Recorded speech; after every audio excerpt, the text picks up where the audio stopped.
우리에게 주신 하나님 말씀은 마태복음 15장 21절에서 28절까지 신약성경 26페이지에 있습니다. 15장 21절에서 28절 한 목소리로 통독하실 때, 읽으실 때 하나님의 음성으로 다 받아들여지시기를 주님의 축복합니다. 같이 공독합시다. 예수께서 거기서 나가사 들어와시던 지방으로 들어가시니 가난한 여자가 그 지역에서 나와서 소리질러 이르되 주의 나셨으며 나를 불쌍히 여기소서 내가 흉악하게 귀신 들렸나이다 하되 예수께서는 한 말씀도 대답하지 아니하시니 제자들이 와서 청하여 말하되 그 여자가 우리 위에서 소리를 지르노니 그를 보내소서. 예수께서 대답하여 이르시되 나는 이스라엘 중에 내가 어린 양에게 다른 보내심을 받지 아니하리라 하시니 여자가 와서 예수께 전하여 이르되 주여 저를 도우소서. 대답하여 이르시되 나의 영을 취하여 그대에게 전심이 나타나지 아니하리냐. 여자가 이르되 주여 웃음이다 마니 그리고 제 주인의 상에서 떨어지는 부스러기를 먹나이다 하니 이에 예수께서 대답하여 이르시되 여자여 내 믿음이 크도다 내 소원대로 되리라 하시니 그대로부터 그의 몸이 나으리라. 아멘. 여러분 한 주간 잘 지내셨어요? 잘 지내시길 바랍니다. 잘 지낼 수 있습니다. 잘 지내지 못하는 이유가 또 있어요. 오늘 말씀을 들으면서 잘 지낼 수밖에 없게 되어 있구나 하는 것이 우리 고백이 되고 또 삶이 되시길 소망합니다. 간절히 바랍니다. 우리 작년 기도 들으면서 결실의 계절 가을을 또 추석 생각하면서 제 마음속에 이런 마음이 딱 들었어요. 그렇구나. 우리 지난 여름에도 이런저런 많은 일들이 있었잖아요. 기후적으로도. 그런데 하나님은 이 땅에 있는 모든 대자연의 결실의 계절을 맞이해서 가장 적합하게 결실을 하고 계시고 하게 하시는구나 하는 그 생각을 했어요. 결실해야 될 어떤 과수만 그런 것이 아니죠. 우리 자신들에게도 하나님은 가장 적합한 시간에 가장 완벽하게 결실을 매적하게 하시고 맺게 하시는 분이 하나님입니다. 아멘. 그것을 잊지 마시고 믿으시기 바랍니다. 아멘. 내가 인정하지 않고 믿지 못할 뿐이지 하나님의 하시는 일의 때와 완벽함은 영원 전부터 지금까지 그리고 앞으로 영원토록 가장 적합하게 가장 완벽하게 하시지 않은 때와 방법은 언제도 어떻게도 없어요. 오늘도 그 비슷한 이야기가 나오는 것 같아요.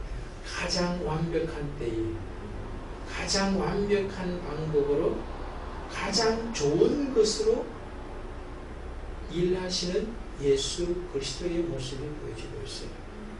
그리고 그 예수 그리스도의 일하심 앞에 그 은혜를 경험하게 되고 또 경험하기 위해서 배우고 누리고 하는 그런 모습이 나와 있다는 것입니다. 우리 이 이야기는 잘 알죠? 이방 지역인 두로와 시돈 지방이라는 곳에 한 여자가 살고 있었는데 그 여자는 가족 구성원은 정확하게 나와 있지 않지만 분명한 것은 한 딸이 있었는데 그 딸이 흉악하게 귀신 들려 있는 딸을 두고 있는 여인의 이야기입니다. 그리고 그 여인이 자기의 마을에 예수께서 제자들과 함께 대동하시고 오셨다는 소식을 어떻게 들었던 것 같아요. 꼭 봤는지도 모르겠어요. 구체적으로 볼 때, 제가 볼 때는 예수님께서 그 여인에게 찾아가셨죠. 소문을 듣고 이 여인이 온 것도 아니라 지금 예수님이 그 여인에게 정확한 시간에, 정확한 장소에, 정확한 사람을 찾아가신 거예요. 의도적으로. 목적을 가지고 가셨다는 걸 볼 수 있어요. 원래 예수님은 두로와 시돈 지방에 사는 사람이 아니잖아요. 그리고 또 거기는 이방 지역이에요. 그럼에도 불구하고 의도적으로 목적을 가지고 그 여인에게 찾아갔어요. 그러니까 그 여인은 이제 이 예수를 만나게 되면서 오고하는 대화의 이제 내용들이고, 그 결과로 이제 그 여인의 모든 소원이, 그 소원의 어떤 가장 핵심이 딸만 치유받는다면 더 이상 소원이 없겠다 하는 그 소원이 성취가 되는 어떤 그런 결과를 낳게 됩니다. 그런데 더 중요한 것을 또 이 여인이 예수님과 만남 속에서 얻게 되는 모습을 볼 수 있어요. 바로 그것이 내 믿음이 크도다 하는 겁니다. 딸 치유는 덤으로 받은 것이고, 본질은 내 믿음이 커지는 은혜를 받았다라고 말씀하고 있다는 겁니다. 28절에 보면 그래서 있거든요. 이 여인은 내 딸 흉악하게 귀신 들린 거 치유만 받았으면 제일 좋겠다 했는데, 그 소원보다 몇백 배, 몇천 배, 몇만 배 나은 믿음을 선물로 받았다. 그런데 그 선물도 작은 믿음이 아니라 큰 믿음으로 선물을 받았다는 거죠. 그래서 이르시되 여자여 내 믿음이 크도다. 내 소원대로 되리라 하시니 그때로부터 그의 딸이 나으니라. 그의 딸이 나으니라가 먼저가 아니에요. 내 믿음이 크도다가 더 먼저예요. 그러니까 내 소원대로 되리라 했는데 그 소원이 바로 딸이 치유받는 거였거든요. 여러분, 우리도 그런 경우들 있죠. 오늘 본문 보면서 그런 생각을 했어요. 여인을 찾아가셔서, 예수님께서 찾아가셔서 그를 만나 주셨기 때문에 이런 놀라운 은혜와 이제 치유했던 일들도 있었겠다, 그런 생각도 하지만, 다른 사람은 그럼 예수님을 못 만났을까, 못 봤을까? 저는 그렇게 생각하지 않아요. 예수님 뭐 보이지 않는 유령도 아닌데 보이는 몸을 입고 가고 혼자 가신 것도 아니라 12명의 제자를 대동해서 간다는 것은 많은 사람들의 이목을 집중할 수밖에 없는 그런 모습인 거예요. 그런데 왜 다른 많은 사람들은 아무도 예수님을 관심 가지고 만나고 그 예수께서 주시는 이 여인이 받았던 것을 받지 못하고 있을까? 받았으면 좋았을 텐데. 물론 예수님의 관점에서 볼 때는 그 다른 많은 사람들은 이 예수의 은혜를 받을 아직 준비가 되어 있지 않았기 때문에 주실 수가 없는 상황이었을 거라고 하는 생각을 합니다.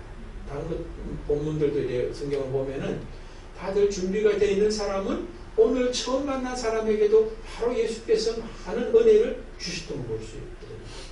길거리에서 처음 만난 소경도 나를 불쌍히 여겨주십시오, 눈을 뜨기를 원합니다 할 때 예수님은 내 믿음대로 될지어다 라고 하시면서 바로 치료를 줬다고.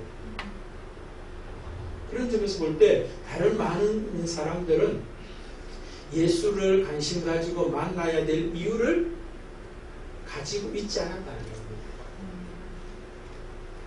다른 말은 뭡니까? 내 인생에는 이렇게 살아가는 것에 특별하게 어려움이나 문제가 없는 거예요. 나름대로 그래도 괜찮게 살고 있다라고 생각하기 때문에 예수께 찾아와서 뭐 도움을 구할 그런 여지가 아무것도 없는 거죠. 그러니까 안 나오는 거죠. 그런데 오늘 이 여인은 흉악하게 귀신 들린 딸을 둘 수밖에 없는, 남들이 볼 땐 상대적으로 굉장히 불행한 한 여인입니다. 근데 이 여인이 정말로 불행한 여인이냐는 거예요. 예수께 나오지 않았던 많은 사람들, 나올 이유가 없는 많은 사람들이 정말로 행복한 것이고, 남들이 볼 때는 다 어쩌면 눈독을 들이고 집중해서 보면서 어쩌면 저주받았다라고까지 말할 수 있는 사람일 수 있다는 겁니다. 이 여인이라고 자기 사랑하는 그 딸을 치유하기 위해서 이 병원 저 병원 이런 약 저런 약 안 썼겠어요? 다 써봤겠죠. 그런데도 안 되니까 이거는 육체적인 어떤 질병의 문제가 아니라 영적인 질병의 문제라는 걸 이 여인이 알았던 것 같아요. 그러니까 오늘 이 여인이 예수께 나와서도 주 다윗의 자손이여라고 하는 거 보면은 영적인 인식을 가지고 있는 여자예요. 그러니까 자기 딸도 이것은 이 세상의 의원이나 이 세상의 약으로는 고칠 수 없는 영적인 문제다라고 하는 것을 인식을 했던 것 같아요. 자, 그런 이 여인이 이제 다른 사람들이 볼 때는 정말 어쩌면 그 두로시던 지역에서 최고의 불행한 여자요, 저주받은 듯한 여자의 모습일 수 있다라고 하는 거죠. 그런데 성경은 그것을 뒤집습니다. 반전이 일어나요. 행복하다고 생각하고 문제가 없다고 생각하고 이 정도면 괜찮아 생각했던 자기 만족과 최소한 자족을 하고 살아가던 사람들이 오히려 정말로 불행한 사람이라는 거예요. 반면에 남들이 다 상대적으로 저주받았다라고 이야기할 수밖에 없는 불행을 사는 어쩌면 저주라고 하는 것을 살고 있는 이 여인이 성경은 복받은 자라고 말하고 있다는 거예요. 은혜 받은 자라고 말하고 있다. 아니 은혜 받을 자라고 또 말씀하고 있다는 것이죠. 그런데 이 여자는 지금 예수를 알고 있는데 영적인 문제를 그 통찰을 가지고 있는데도 불구하고 삶의 현실에는 믿음이 있는데 그 믿음이 삶을 어떻습니까? 이기질 못해요. 믿음은 있는데 그 믿음이 내 삶의 현실을 해석은 그래도 하는 것 같아요. 그런데 그 해석이 되고 이해는 되는데 능력이 없어요. 내 딸이 흉악하게 귀신 들렸다라고 이해했습니다. 정확하게 봤어요. 결과적으로 봤을 땐 또요. 그런데 그것을 다스릴 수 있는, 넘어설 수 있는 능력이 없는 거예요. 그러니까 예수를 필요하지 않는 사람보다도 오히려 더 고통 속에 살고 있는 거예요. 우리도 그럴 수 있어요. 예수를 믿는다 라고 하면서 하나님을 믿는 신앙을 가지고 있다라고 하면서도 오히려 세상 사람들이 나보다 더 잘 나가는 그런 모습들이 많아요. 그래서 우리는 그것을 때로는 부러워하기까지 합니다. 야, 나는 예수 믿는다 하는데도 지질이 홍상인데 저 사람은 어떻게 이 세상을 천지를 창조하시고 통치하신다는 그 하나님을 믿노라 하는 나에게는 없는 것을 사람들이 가지고 살아가느냐. 야, 나도 저거 좀 있었으면 좋겠다. 그런 생각을 하는 사람은 어떤 사람이에요? 교회만 다니지 사건을, 문제를 제대로 이해하고 해석하지도 못하는 사람인 거예요. 이 여인은 최소한 뭐예요? 자기 딸이 문제가 무엇이라고 하는 것을 명확하게 나눴어요. 그런데 이 딸이, 여인이 몰랐던 게 뭐냐면 정작 자기 문제가 뭔지를 몰라. 딸의 문제는 알았는데 자기 문제를 몰라요. 이 여인의 문제는 뭐예요? 어쩌면 이 여인이 생각했던 딸의 문제, 흉악하게 귀신 들린 게 문제라고 생각했고 그것이 낫는 것이 소원이라고 생각했던 이 여인에게 있어서 예수님이 볼 때는 그것은 이 여인에게 문제가 전혀 아니었다는 것을 오늘 성경은 말해요. 왜? 내 믿음이 커도다 하면서 내 소원대로 되리라 하니까 거시로부터 나와버린 거예요. 예수님의 입장에서 볼 땐 얘야, 네가 그토록 문제라고 생각했고 소원으로 가질 정도로 딸의 치유를 원했지만 그것은 너의 문제가 아니었다. 본질적인 문제가 아니었다라고 하는 이야기를 하는 거예요. 여기에서 우리는 우리의 삶 속에서도 그럴 수 있는 거예요. 내가 하나님을 믿노라, 예수를 믿노라, 성령님을 믿노라 하면서 신앙생활을 하고 있노라, 또 잘하고 있노라 라고 하는 어떤 가운데 있으면서도 정작 내 삶에 펼쳐지는 어떤 삶에 있어서 문제의 본질을 명확하게 보지 못하고 비본질적인 것을 붙들고 본질로 이해하고 해결하기 위해서 막 쫓아다니느라고 분주할 수 있어요. 이 여인이 의사 만나고 약서 보고 막 다 했듯이 다른 데 막 돌아다니는 거예요. 근데 결론적으로는 이 여인에게 문제는 딸이 흉악하게 귀신 들려서 소원으로 치유되기를 원하는 이거보다 더 본질적인 문제가 예수님은 뭐라고 이야기하는 거예요? 그렇지. 내 믿음이 크도다. 내 믿음이 크면은 그것은 더 이상 문제가 아닌데 이 여인은 자기에게 큰 믿음이 없는 것을 문제로 보지 못하고 있는 것이 이 여인이 자기를 제대로 보지 못하고 있다는 거예요. 우리도 그럴 수 있어요. 여러분 일상 살아가면서 세상 사람들이 부러워지는 것도 문제가 뭐냐면 세상 사람들이 잘 나가서가 아니에요.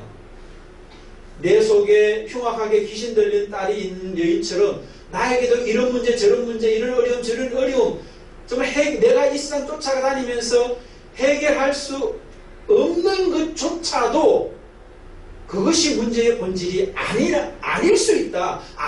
아니라는 것을 모르고 있다는 것이 바로 내 속에 믿음이 큰 믿음으로 세워져 있지 않다는 것이 본질적, 핵심적 문제라고 하는 것을 깨닫지 못하고 있다. 그래서 이 예수님께서 이 여인을 큰 믿음으로 세워 가시는 걸 볼 수 있어요. 이 여인이 믿음을 가지는 게 아니에요.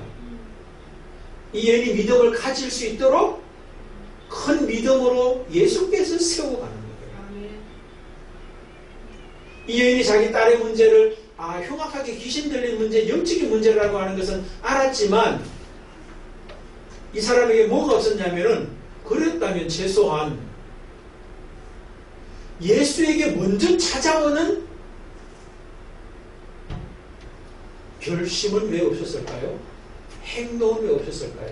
그토록 소원인데 딸 치유받는 게 최고의 소원인데 그 소원을 이루기 위해서라면 두로와 시돈 지방에서 예수의 지금 행적이 다른 나라에서 있지만 그 이야기들이 퍼져가고 있잖아요. 그럼 그 소식을 들었다면 찾아 나올 수 있는 어떤 그런 행동이 충분히 있었을 만한데 그럼에도 불구하고 이 여인은 문제를 그 영적인 관점에서 해석할 수 있는 이해할 수 있는 지적인 믿음은 있었지만 그것을 행동으로 옮기는 믿음은 없었다는 거예요. 최소한 이 여인은 지금요. 그런데 그 행동하는 믿음으로 세워지는 것도 예수께서 이 여인이 행동하는 믿음으로 세우시는 걸 볼 수 있어요. 오늘 이 여인과 딸은 떨어져 있죠. 그죠? 같이 있는 게 아니에요. 내 소원대로 내 믿음이 커도다 내 소원대로 되리라 내 딸이 그때로부터 그의 딸이 나으리라 그렇게 이야기했거든요. 그런데 이 여인은 뭡니까? 돌아가는 거예요. 믿음으로 돌아가는 거 아니에요? 예수께서 큰 믿음이다라고 말했잖아요. 그러니까 나았는지 안 나은지 이 여인의 입장에서는 모르죠 지금. 그죠? 모르는 입장에서 가는 거예요. 그런데 이 여인은 뭡니까? 큰 믿음이라고 예수께서 말씀하셨으니까 나았음을 믿고 돌아가는 거예요. 예수께서 큰 믿음이라고 그랬잖아요.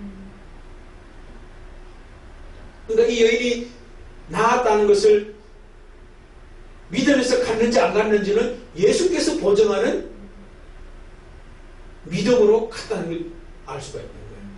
이 여인이 난 믿음으로 갔다 이 말은 없어도 예수께서 지금 이 여인의 믿음을 인정하잖아요. 그러니까 가는 그런 모습을 볼 수 있는 거예요. 그래서 여기서 이제 제일 중요한 게 이제 큰 믿음으로 세워지는 어떤 그런 모습인데 예수께서 이제 어떻게 세워가시느냐 하는 걸 보면 몇 가지 있습니다. 예수님께서 일부러 지금 우선 첫 번째로 예수께서 이 여인을 먼저 찾아가셨다는 것이 믿음을 예수께서 이 여인이 이제 큰 믿음으로 자라가는 그 출발을 시작하고 있다. 그렇게 볼 수 있고요. 두 번째 이제 갔으면 그 여인의 믿음을 세우기 위해서 뭔 행동을 해야 되는데 예수님이 찾아가긴 하셨는데 여인이 이제 그 예수님을 보고 찾아왔을 때 하는 모습을 보면은 찾아와가지고 내 딸을 불쌍히 여겨주십시오. 흉악하게 귀신 들렸습니다라고 이야기할 때 예수님이 뭐라고 그래요? 23절에 보면은 예수는 한 말씀도 대답하지 않았다. 그렇게 행동을 보여줘요. 그럼 이 속에서는 이 여인에게 있어서 큰 믿음으로 세워지는데 예수께서 어떤 역할을 지금 하고 계시냐라고 하는 질문을 하면 뭐라고 할 수 있을까요? 믿음을 세워주려면 막 가서 말씀으로 가르치고 또 여인은 배우고 해가지고 믿음이 자라가야 되는데 예수님은 성경 말씀을 가르치거나 뭐 또 배우게 하거나 그러지 않아요. 오히려 아무 말도 안 해. 근데 이것이 결과적으로는 이 여인이 예수님이 말씀하시는 큰 믿음으로 세워지는데 굉장히 중요한 또 하나의 계단이 또 도구가 됐던 것을 볼 수 있거든요. 그래서 저는 하나님 왜 찾아가셨으면 찾아가신 이유와 목적이 그 사람 만나려고 그 여인 만나려고 가셨는데 뭔가를 해야 되지 않느냐 그렇게 생각할 수 있는데 그 여인에게는 아무 말 안 하는 게 하는 거기 때문에 그럼 왜 말 안 하는 게 그 여인을 돕는 거냐는 거예요. 이 여인은 지금 뭐예요? 알고는 있어요. 딸의 사건을 흉악하게 귀신 들린 딸로 볼 수 있는 영적인 안목도 있었고 예수를 보면서도 주 다윗의 자손이라고 하는 정확하게 볼 수 있는 눈도 있었어요. 그런데 이 여인에게 뭐가 없었어요? 행동이 없었다는 거예요. 행동이. 여러분 안다는 게 행동 가져오는 거 아닙니다. 행동하는 데 있어서 아는 것이 반드시 필요한 것이지만 안다고 행동하지 않아요. 이 여인의 문제는 지금 그거예요. 여러분 예수께서 말씀을 안 하시는 것은 이미 이 사람은 알고 있어요. 그런데 행동을 안 하기 때문에 행동해 주시기를 원하는데 아무 말도 안 하는 행동을 보여줘요. 그래서 저는 이 말씀 읽으면서 그런 생각이 들었다는 거예요. 여인에게 네가 알고 있는 거 굉장히 귀해. 그러나 네 삶의 현실에 무능력을 경험하지 않느냐는 거예요. 딸 치유받는데 자기가 아무것도 안 되고 있잖아요. 지금요. 흉악하게 귀신 들린 줄 알았는데 귀신하고 같이 살고 있는 거예요. 한마디로 말해서. 예수가 주 다윗의 자손 메시아라고 하는 걸 알고 있는데 찾아오지도 않는 행동이 없는 믿음으로 지금 그의 삶의 현재를 살고 있는 거예요. 그러니까 알고 있는 그 믿음이 내 삶의 실상에서 일어나는 사건, 문제, 힘듦, 어려움 앞에는 아무것도 해결이 안 될 뿐만 아니라 오히려 믿지 않는 사람보다도 더 못한 상황 속에서 현실이 직면되고 있다는 거예요. 근데 그게 은혜라는 거예요. 성경적 관점에서는. 아무 문제 없는 이게 은혜가 아니라 이게 지금 딸의 문제가 있고 지금 고통 속에 있는 현실, 저주와 같은 이 현실이 오히려 은혜라는 거예요. 어떤 면에서 예수께서 이쪽 사람들을 찾아가 주시는 게 아니라 이 사람을 지금 찾아가고 있는 거예요. 이 여인을 지금 찾아가고 있다는 거예요. 예수님이 은혜의 본질인데 그 은혜의 본질이 이 사람들에게 가는 게 아니라 이쪽에 여인에게 증거하고 있다는 것 자체가 이 여인에게 은혜 받을 사람이라는 말씀하고 있거든요. 그래서 가셔서 아무 말도 안 하셔요. 아무 말씀만 안 하시는 것뿐만 아니라 그 다음에 보면은 이 여인을 만나러 오셔놓고는 이 여인하고 상관없는 자처럼 지나갑니다. 23절에 그렇게 되어 있죠. 예수는 한 말씀도 대답하지 않으시니 제자들이 와서 청하여 말하되 그 여자가 우리 뒤에서 소리를 지르오니 그를 보내소서. 이 여인 앞에서 지나쳐 갔죠, 그죠? 예수님과 예수님의 제자들 뒤쪽에 이 여인이 지금 소리를 지르고 있다는 말은 예수님이 지나쳐 갔어요. 그리고 그럼 이 여인도 또 뭡니까? 왜 지나쳐가게 예수님을 내버려 두느냐는 거예요. 그만큼 딸의 그 치유받는 것이 소원이었다면 발목이라도 붙잡고 옷자락이라도 붙잡아가지고 뭔가 해결을 해야 되는데 해결하지 않고 지나치게 또 내버려두는 행동하지 않음이 또 보여지는 거예요. 만약 여러분들이 지금 이 여인의 입장이라면 메시아이신 모든 것을 창조하셨고 치유가 가능하시고 죽은 자도 살린다라고 하는 그분 앞에서 여러분 그냥 지나가도록 가만히 두겠어요? 그렇죠. 목숨 걸고 붙잡아야 되는 거예요. 그런데 이 여인은 안 붙잡아. 지나쳤어요. 또 그 지금 행동하지 않는 모습을 명확하게 성경이 지금 드러내고 있다는 거예요.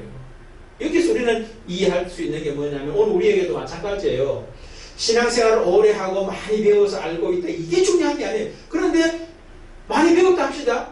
수십 년 신앙생활을 했다 합시다. 목사를 합시다. 그런데 현실에 일어나는 작은 문제 하나에도 휘둘려 버리는 거예요. 이 여인은 최소한 뭐예요?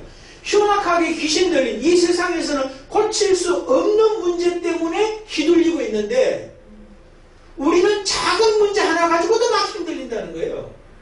그럼 그 믿음은 뭐고 그동안에 신앙생활 했던 거 뭐고 그동안에 성경 공부한 거 뭐고 그동안 기도했던 거는 뭐냐는 거지.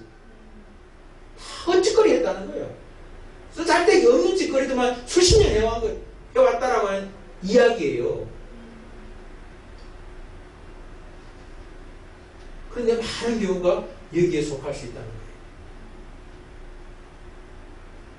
근데 그 여인에게 예수님은 또 이제 이렇게 말씀합니다.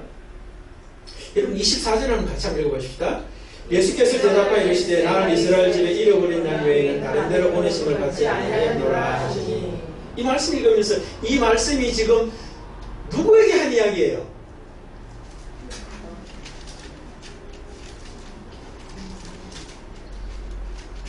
여자에게 한 이야기예요? 그렇지. 제자들에게 한 이야기예요. 제자들이 그랬잖아요. 제자들이 와서 청하에 말하되 이 여자가 그 여자가 우리 뒤에서 소리를 지르니 보내소서 했으니까 예수님이 대답하여 뭐라 그러니까 나는 이스라엘 집에 잃어버린 양 외에는 다른 데로 보내심을 받지 아니하였다. 이 말은 제자들은 지금 이 여인 빨리 그냥 뜬가버리고 예수께서 오신 목적지로 가십시다. 만날 사람 만나러 가십시다. 지금 그 이야기 하는 거 아니에요. 그런데 내가 바로 이 여인을 만나러 왔다 지금 이야기를 하고 있는 거예요. 이 여인이 바로 이스라엘 집에 잃어버린 양이라고 말하는 거예요. 그러니까 내가 이 두로와 시돈 지역에 온 목적이 이 여자를 만나러 왔는데 이 여자를 지나쳐 가거나 이 여자 말고 또 다른 데로 만나러 가고 누구를 만난다는 것은 말이 안 된다는 이야기를 제자들에게 지금 이야기를 하고 있는 거예요. 그런데 이 여인은 그 이야기를 들었는지 못 들었는지 모르죠. 그 다음에 이제 여자가 와서 이 이야기할 때 왔는지 몰라도 어쨌든 그 이후인지 몰라도 와서 예수께 절하며 이르되 주여 저를 도우소서. 오기 전에 들었다면 제자들에게만 한 이야기일 수 있을 것이고 만약에 여자도 가까이서 이 이야기를 들었다면 아 나도 이분의 양이구나. 이스라엘 집에 잃어버린 양이구나 라고 하는 것을 알 뿐만 아니라 또 그것을 확신했기 때문에 행동하는 모습으로 나오겠는 거예요. 그 앞에는 예수께 나와서 긍휼히 여겨달라는 이야기만 했지 절하지 않았어요. 근데 나와서 절을 하는 어떤 모습으로 바뀌고 있어요. 이 모습은 뭐예요? 자기 자리를 도와주려면 도와줄 수 있으면 도와주십시오 자리가 아니라 당신이 나를 도와주지 않으면 도움을 받을 데가 없습니다라고 하는 것을 행동으로 인정하는 게 절하는 거예요. 여러분 절하는 거는 뭐 동료끼리 절하는 거 아니죠, 그렇죠? 주인과 종 사이에서 절하는 거거든요. 그러니까 예수를 입으로만 주여 다윗의 자손이라고 했던 것이 행동으로 주 다윗의 자손 그리스도 메시아라고 하는 천지의 창조자의 주권자라고 하는 것을 행동으로 인정하는 출발이 절함에서 나타납니다. 그랬더니 예수님께서는 또 한 걸음 더 나가십니다. 대답하여 이르시되 자녀의 떡을 취하여 개들에게 던짐이 마땅하지 않다. 그런 이야기합니다. 이 말씀은 뭐겠습니까, 여러분요? 자녀의 자리에서, 부모와 자녀의 어떤 관계에서보다도, 주인과 종의 자리에서보다도 한 단계 더 낮추는 거예요.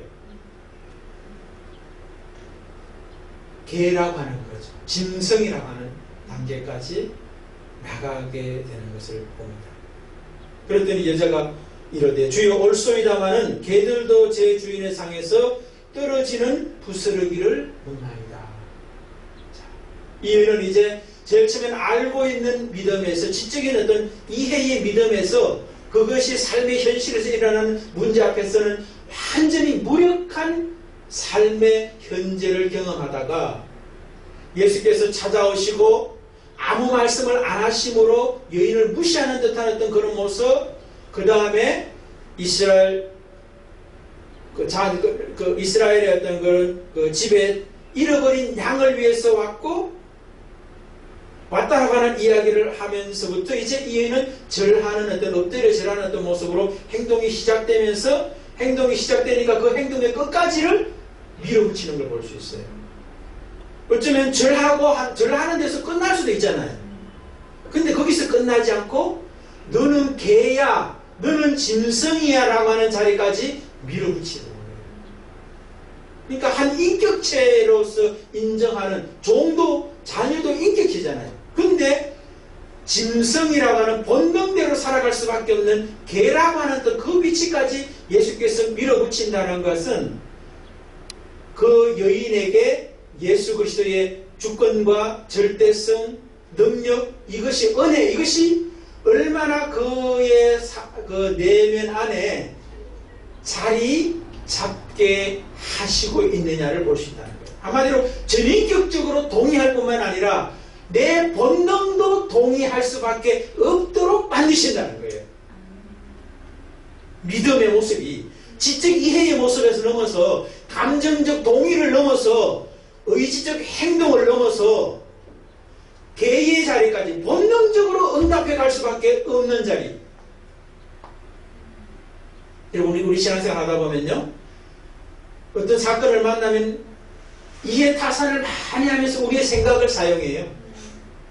그 다음에 우리의 감정이 동의가 되면 하고 안 되면 안 하는 어떤 그런 모습도 있고, 내 행동이 또 의지적 결단과 행동도 믿음의 어떤 결단과 행동이 아니라 나의 어떤 그런 유익을 위해서 결단하고 행동할 때가 너무나 많다는 거예요. 그런데 예수님은 그 단계까지 넘어서서 그냥 예수께서 말씀하시면 본능적으로 실행에 옮겨질 수 있는 그 단계. 한마디로 우리가 삶 속에서도 신앙이 뭡니까? 주일날 교회 오는 것은 뭐예요? 영화관에 가서 영화 보는 거나 골프 치러 가서 그 야외에서 느끼는 어떤 그런 막 시원함, 이거보다도 본능적으로 좋아야 돼요. 하나님을 만나고 예배하는 게 본능적으로 좋아야 돼요. 내 인격적으로 좋은 그 차원을 넘어서는 차원까지 가야 된다는 겁니다. 그게 이 여인의 모습이었어요. 지적 이해의 단계에 머물렀던 이 여인, 감정적 동의도 안 하고 행위도 하지 않았던 이 여인의 모습인데, 오늘 예수님의 모습을 보니까 이 여인을 그 큰 믿음으로 세워갈 때 지적 이해의 모습에서 행동의, 의지적 행동의 모습을 촉발하는 어떤 그런 모습들이, 말씀을 안 하시고 이스라엘의 집에 잃어버린 양을 위해서 왔다 그러고 하는 어떤 말씀들을 통해서 행동을 하도록 촉발하고 그 다음에 감정적 동의를 이끌어내는 단계까지 가는 모습을 볼 수 있어요. 이 여인이 집에 돌아갈 때 지적 이해에만 끝났을까요?